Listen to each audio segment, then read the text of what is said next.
For the last month I've been debating about making this video. I've been flipping on and off, on and off, on and off, like a switch. And then I thought, why even bother? It's not like they're going to listen anyway, right?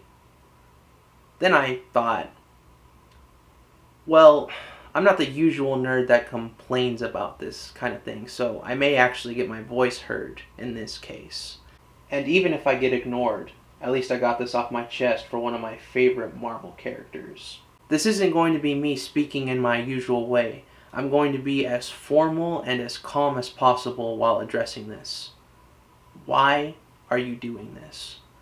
Why did you make Namor the Submariner a Mexican? Is it because of Aquaman? He was never Mexican in the comics. He was from Atlantis, which is of European descent. You could say that they changed it because Aquaman is also from Atlantis. Well, I have a retort for that.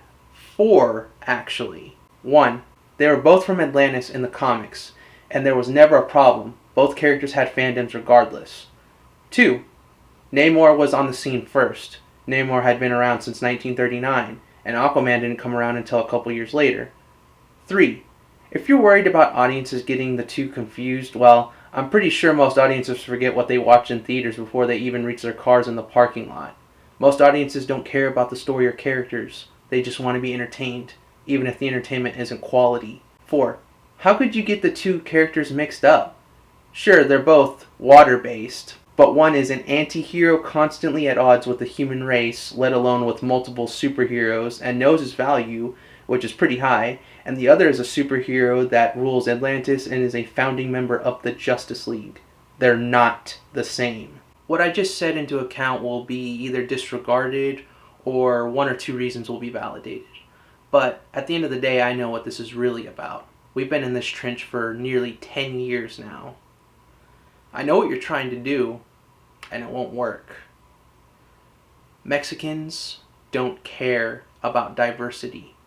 Sure, you may get a few from this generation that care, but I myself and Mexico don't care for diversity.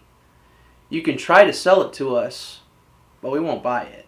After all, look at the warm reception and acclaim that America Chavez got in Multiverse of Madness from Mexico and the Mexican community in general. Exactly. It was non-existent. You want to know how I know that Mexicans don't care for diversity? Well, look at who the most popular characters are in that community. Spider-Man and Goku.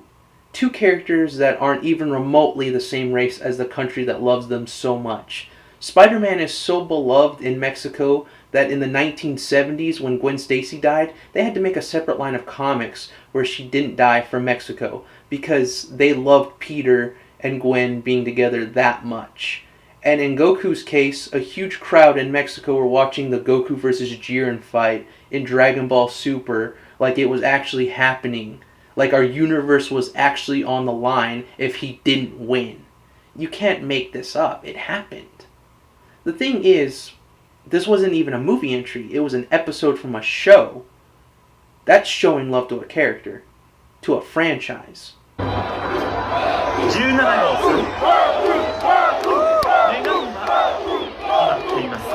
Like I said before, I don't care about diversity either. Most of my favorite characters of all time aren't even the same race as me. Some of them aren't even the same gender. Characters like Spider-Man, Superman, Batman, Wonder Woman, the entirety of the Fantastic Four, the Silver Surfer, Daredevil, Captain America, Wolverine, Storm, Beast, Nightcrawler, Colossus, Rogue, Zatanna, Robin, Batgirl, Luke Skywalker, the T-800 from Terminator 2, Dante Hicks, Randall Graves, Beavis and Butthead, Goku, Future Trunks, Mugen, Spike Spiegel, Prince Zuko. There's a lot to list. And look at that. None of them are the same race as me. And it's because they mean something more than race and gender. It's because they're characters whose story you want to follow. And the same can be said for Namor the Submariner. This character's personality on its own forms the plot, and depending on who his opposition is, will decide if he actually wins this time around or not. But I really doubt Marvel Studios is going to put the Namor I know and love on screen. I won't be watching Wakanda Forever, with due respect to Chadwick Boseman. May he rest in peace. I've only seen the trailer, but I already know that they got Namor the Submariner wrong. And well, Black Panther wasn't being done justice to begin with outside the appearances the Russo brothers were directing. So, there's that. My problem isn't the fact that these movies are being made, well, not entirely. My problem is that MCU fans are going to perceive that this is what the characters are like in the comics, from their race to their gender to how the events unfolded to how they talk, which was never the case because Namor is not Mexican. This isn't the character Bill Everett created in 1939. If you're not going to get the characters right, then why put it on screen? I'm Lino Mars of the MCA Productions crew, and until next time.